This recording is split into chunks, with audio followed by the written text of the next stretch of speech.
How did you guys form as a unit? Well, we kind of we were doing our own separate stuff at that point, and just whenever they booked us on a show, we were just so happy to work the show, But I don't know, we were both doing different things. We were just our own people, our own my name, his name, and they tried to do something with me. They told me they wanted to do something one time. They wanted to do some American History X. They told me, go home and watch that. That's what we want you to be. And then they told Angel something for him to do, and then neither one of them really panned out. But what did they tell you, Angel? What you said you had that too? Well, I mean, I was just wrestling as a Spanish Angel at the time. There was, and then Paul came up to me and said, "Hey, we're thinking about bringing ICP down, and I'm thinking about using you as a bodyguard."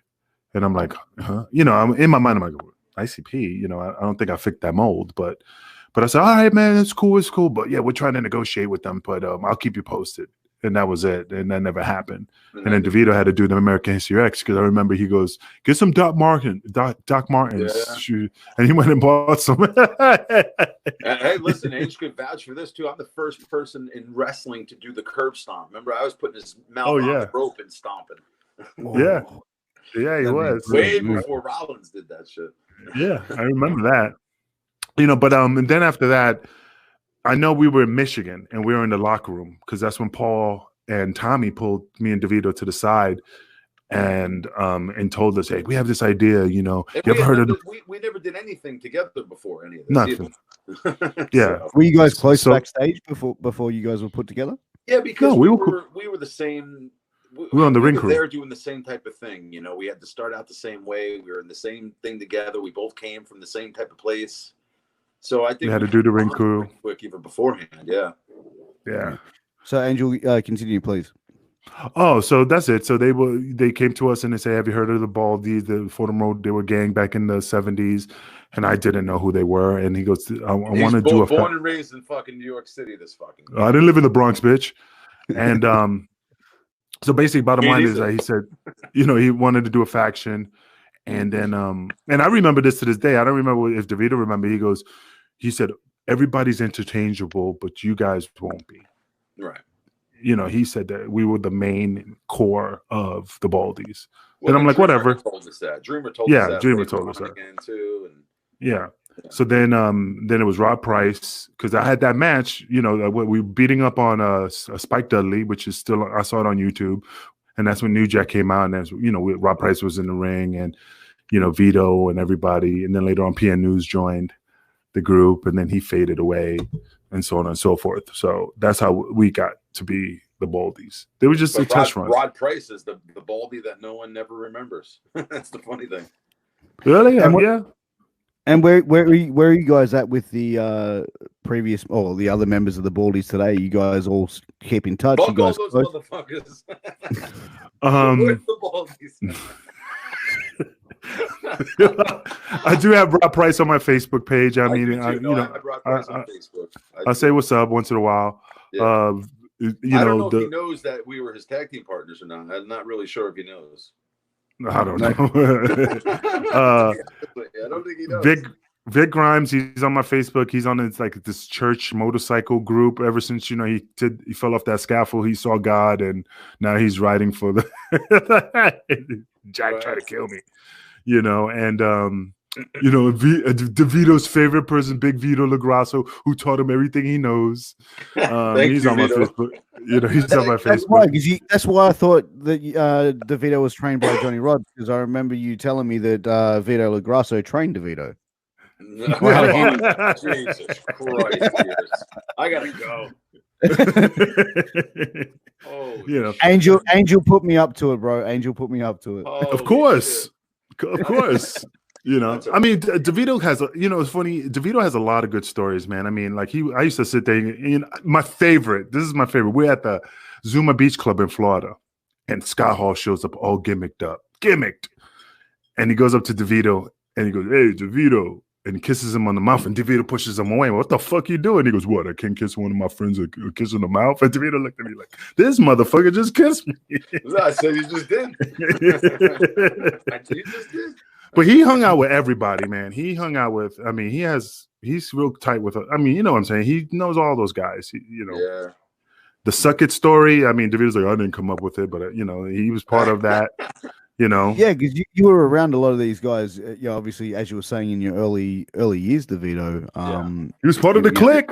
Yeah, you were around these guys. And Angels told me you obviously became tight with Sean and a couple of the other guys in WWE. But what about your time there? Like, obviously you created friendships and stuff like that. But what was the culture like back then in the early '90s in WWE? Like you hear all these stories as a fan, Right. and as a follower of wrestler, but from the horse's mouth, from what you saw, what was it like in that backstage environment for you guys? I didn't see the animosity at that point, and we weren't full-time guys, so I wasn't around all the time, but we were around quite often.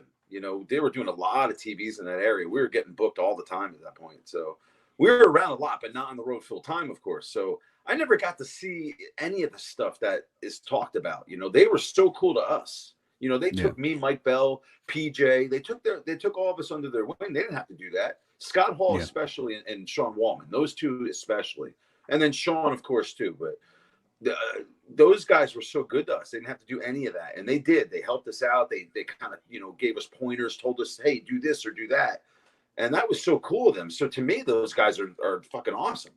I don't see any of the other shit that's talked about them. Never. I've never seen it that way. I mean, were they cocky and shit? Yeah, but fuck, you're on top of the world. I'd be cocky. Who wouldn't be? Yeah. But that's the thing. Do you think it was because you weren't under contract and you weren't maybe you weren't a threat to their spot?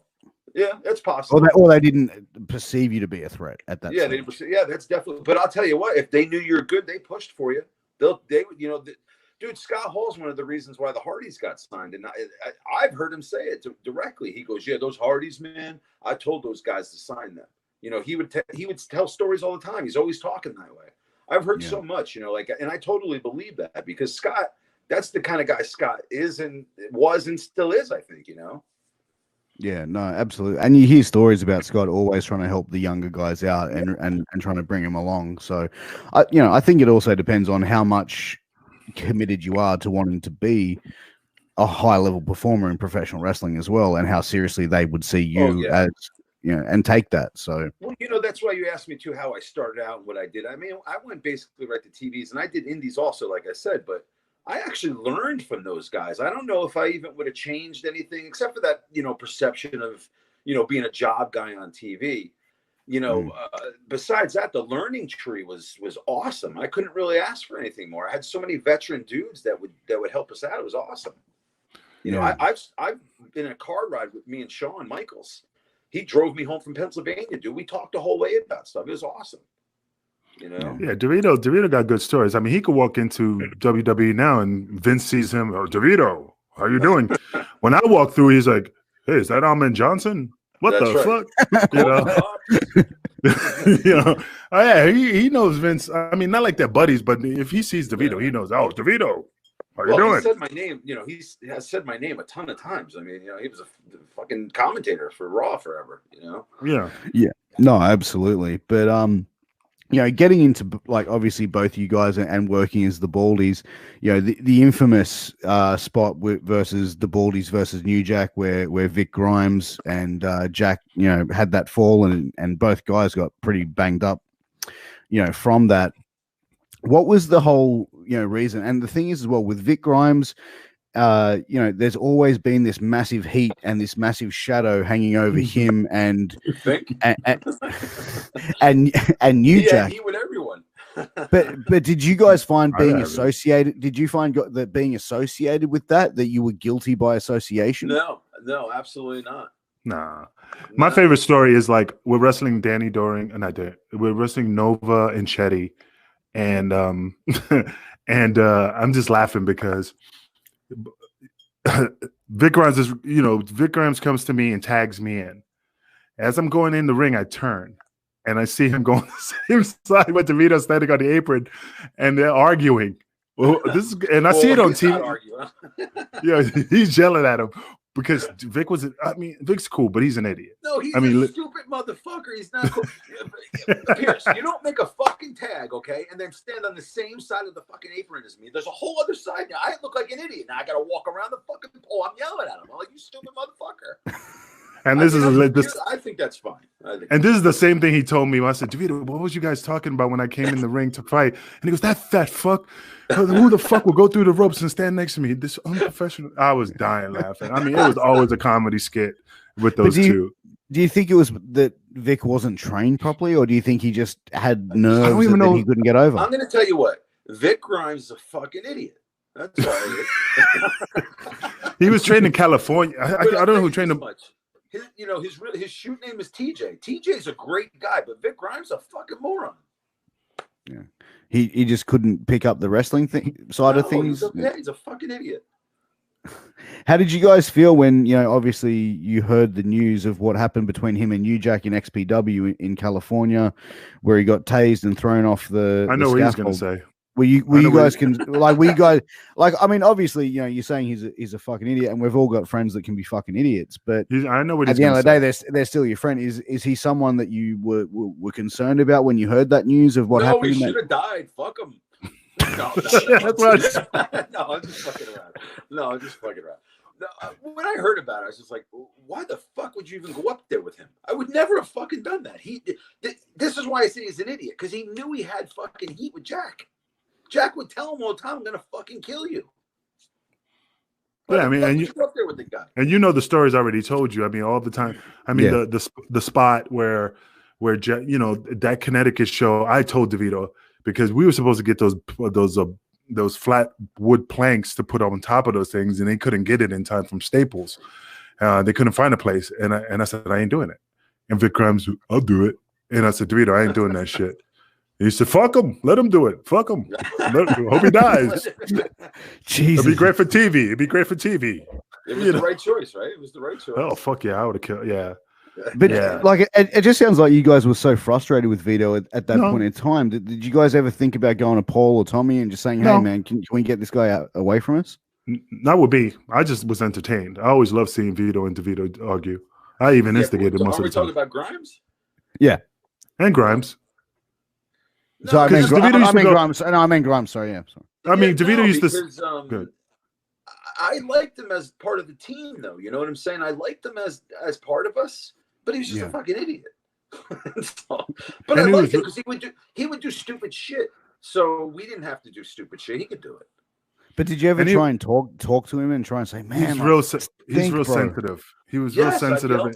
Yes, I yelled at him many times. Yeah, many fucking times. He's real sensitive. I remember DeVito, one time he took his shirt off and he goes, holy shit, do your titties go all the way to the back? Because that's how he got the name Mud Flaps. Because his tits, he had the Abdullah the Butcher titties going in the back of his, and he would sit there, man, you guys are fucked up. Yeah, he was very, I mean, I used to gig on him. And one time I was shaving and he goes, hey, man, I got to go to the bathroom. I don't like people bothering me in the toilet.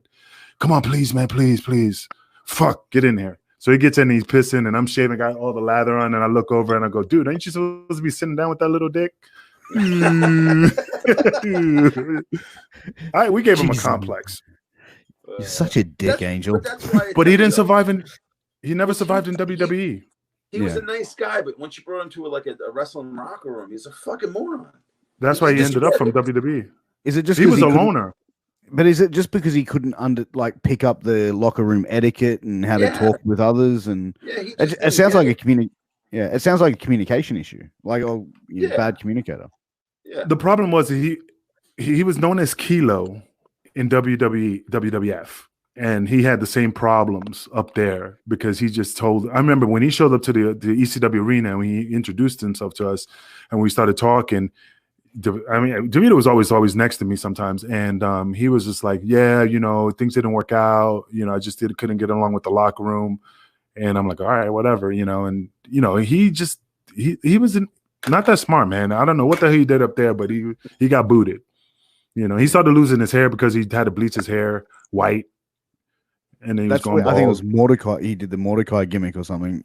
It was supposed to be Kilo. Yeah, Kilo. Oh no, I'm thinking Mordecai something. Yeah, no, that's No, he right. was I remember. Kilo. Yeah, that's right. He was supposed to do like a drug dealer gimmick, I believe. Correct. Yeah, Yeah. something. Yeah.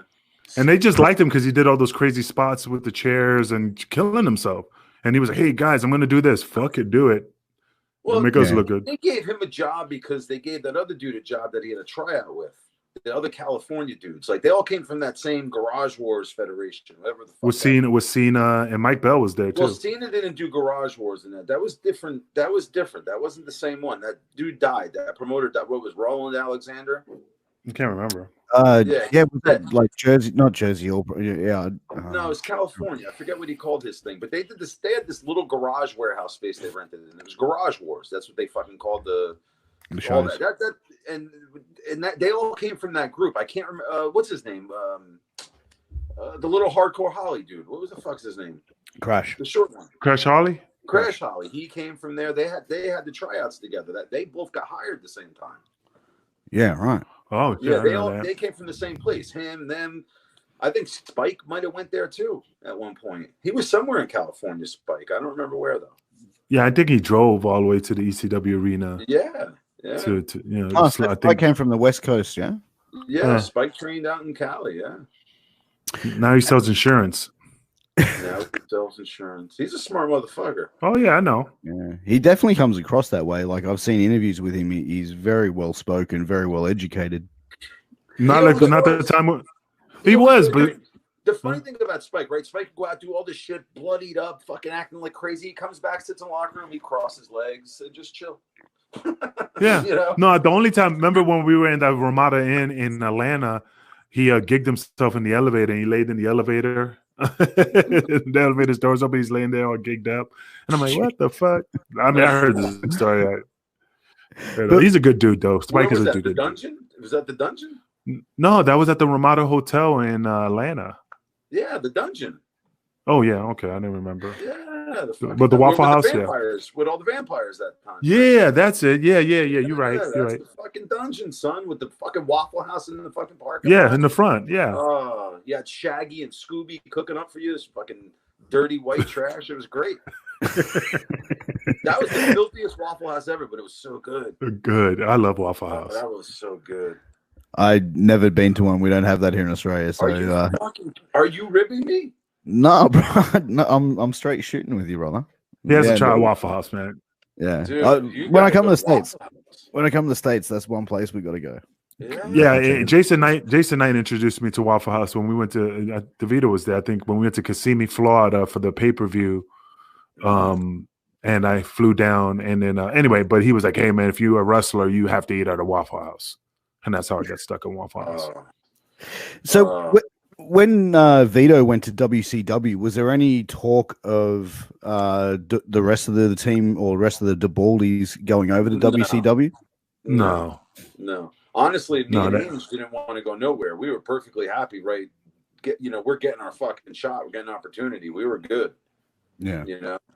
Did you look at it like if you went to WCW, you'd be booked a different way, or made or given a ridiculous gimmick? Was that a fear? I don't think it never crossed my mind. I was happy in ECW. That's where I wanted to be at that point, at least. Yeah, and that never came across my mind. I mean, Vito left. He was like, "Hey guys, I got this deal," and I'm like, "Hey man, go for it, man. If it's going to pay you more." Anything. I remember he told me. And then he told Paul, and Paul's like, "Hey man, I can't pay you what I can't pay you what they could pay you. You need to go." And then he went. Paul couldn't match. The door hit you in the ass, you dress wearing motherfucker. Man, I'm gonna have to edit the shit out of this one. I know my show's uncensored, but come on, boys. But, no, I'm kidding. But tell DeVito, ask DeVito about the Suck It story. Yeah, so tell me about the Suck It story. So he said I always fuck it up. So there was another guy we used to travel with, and he lived in Connecticut, and his name was Nick Barbary. And Nick Barbary did some jobs there too. Did enhancement talent work. Sorry, and he was part of our group. But he used to always say it, suck it, and he didn't do the hand motions or nothing, but he always said it. And he would fucking tell, like I said, we all hung out with Scott and Sean and all them, so he would tell them to suck it. And fucking it's just funny because, and listen, I don't know if they got it from that or not, but have it, whatever years later, boom, all of a sudden, "suck it" becomes this huge fucking phrase. And this dude used to walk around the locker room saying it all the time. Yeah, it's the same thing when HG Loki used to go. I mean, and I'm bringing up, and I know Loki, you're watching, fuck you. But the thing is, he used to go in the locker room and go, "Are you shitting me? Are you fucking shitting me?" So on TV, I'm stealing that. So on TV, I cut a promo. "Are you shitting me?" And I look, and you can see him in the curtain, like, "You motherfucker!" Because that's one thing you know. I gotta tell you though, Angels, "Are you shitting me?" is way better than Lokes. Way better. But it's funny. You don't want to do your best. I mean, you know how it is, Devito. Devito will tell you, like, "Yo, don't do your best shit when you try out for someone and you do all this crazy shit. They'll steal it from you. Get stolen." Yeah, you're not. If you're nobody and you do something awesome, nigga, I'm taking that. Dude, think about this. We used to get tapes from indie guys all the time. We'd watch the fucking tapes just to see if they did any cool moves, and you steal them. Yeah, that's what they did. I mean, it's like, I think in wrestling, everyone's done everything, and everything gets recycled, multiple times. It's like original ideas are very